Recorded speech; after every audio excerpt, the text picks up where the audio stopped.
You are watching DIY by Niky Foster. Hey guys, welcome back to my channel. I know it's been a while since my last video, but now I'm back with a dining room update.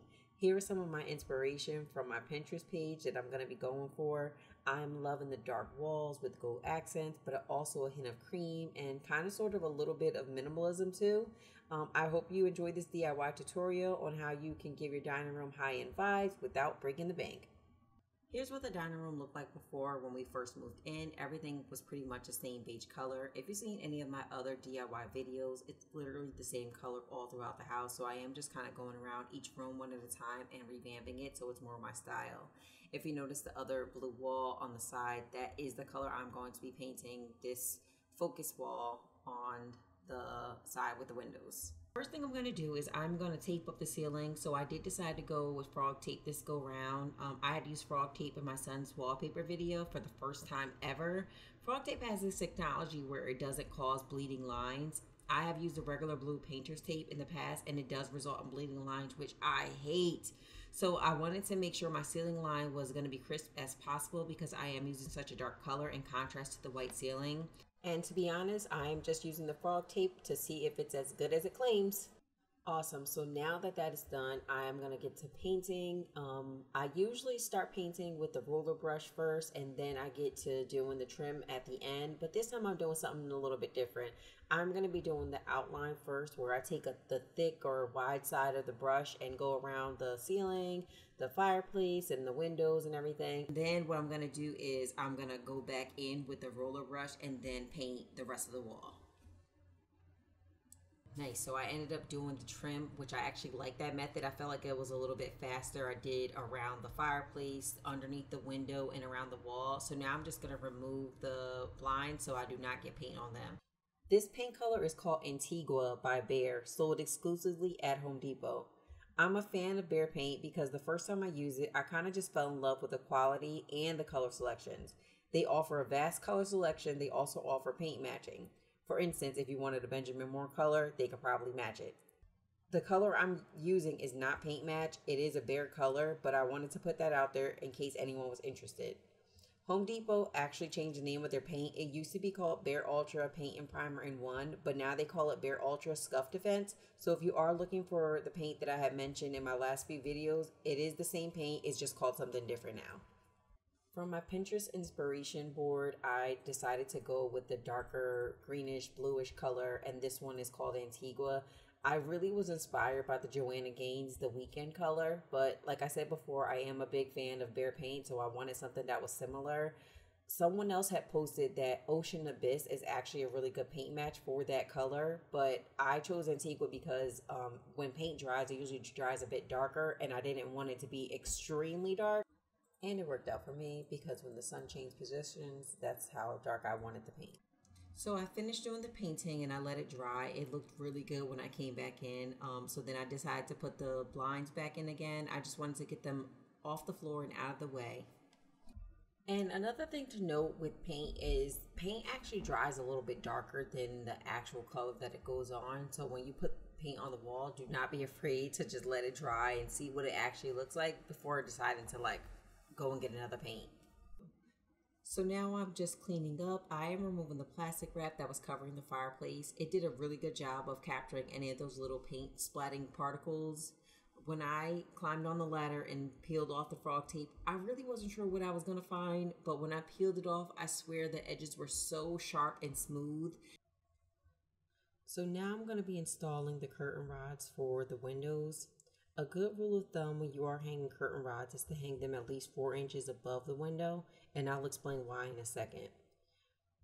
I'm going to be hanging mine as high as I can. So for me, I'm going to be measuring from the corner of the ceiling down 11 inches.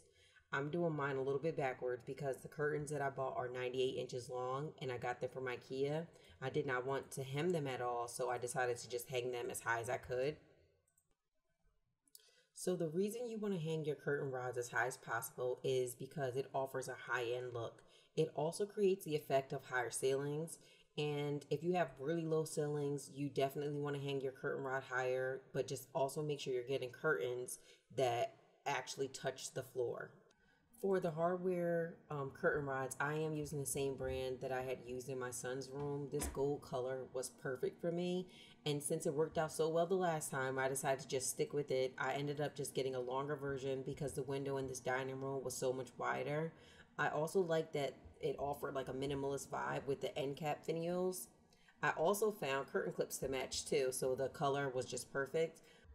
If you notice, I am using curtain clips instead of just sliding the curtains through the rod pocket. Curtain clips offer a certain elegance, so I did clip them where when it was hung, it would offer more of a French pleat vibe. So after I installed the curtains, I am just so pleased with how the room is looking so far. I knew that once I added the curtains, I would be kind of hyped about the project. I'm like, oh yeah, it's looking really good, you know? So I went on to just do the installation for the mirrors. Now, I don't know if you guys remember, but I had showed a clip of the mirrors in my son's room when, like in the before footage. And one of them was the same mirror, and I had the other one just sit in the garage. So I decided to use the mirrors, and I just double faced it so that it would give off a nice symmetrical feeling and a symmetrical look, and then also kind of balancing the gold elements from the hardware and then like the gold elements from the mirror and just like some of the other small little gold details in the room. That's what I was going for here. So the easiest way for me to install these two mirrors was to kind of hang one, make sure that I like the placement, which I did, and then kind of try to mirror, you know, pun intended,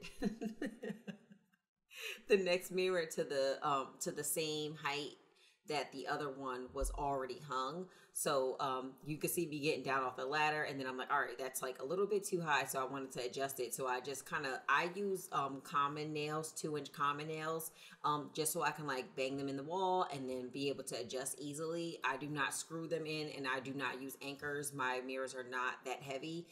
They look heavy, but they are not. I adjust the sideboard to make sure that it looks a little bit more centered. And then I'm using glass cleaner to wipe down the dust from the mirrors. The next thing I'm going to be doing is adding in the votive candle holder that I had already had. And here is the sideboard just stylized with a few other elements.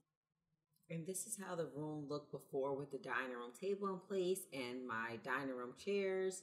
And this is how it looks afterwards. I am so excited how it came out. I just think it looks really good. I'm excited with the paint color, the painting, how the accessories I've already had just kind of like worked in place. And it also shows that you don't have to spend like so much money in order to get like a high-end look. My table was from Pier 1. My chairs were actually from Walmart. The sideboard I painted myself, and I got it from a like Facebook Marketplace find. So I ended up painting it myself using my spray gun.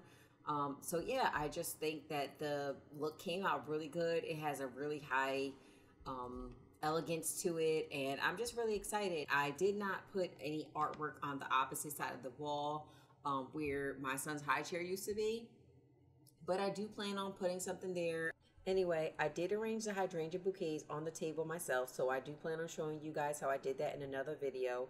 If you are interested in something like that, please make sure you are subscribed to my channel and you hit the notification bell so you can see when I post new videos and other DIY fun projects. Thank you so much for watching this video. I hope it inspired you in any kind of way, and if it did, be sure to give me a thumbs up. Thank you so much for watching my video. I'll see you guys in the next one. Bye!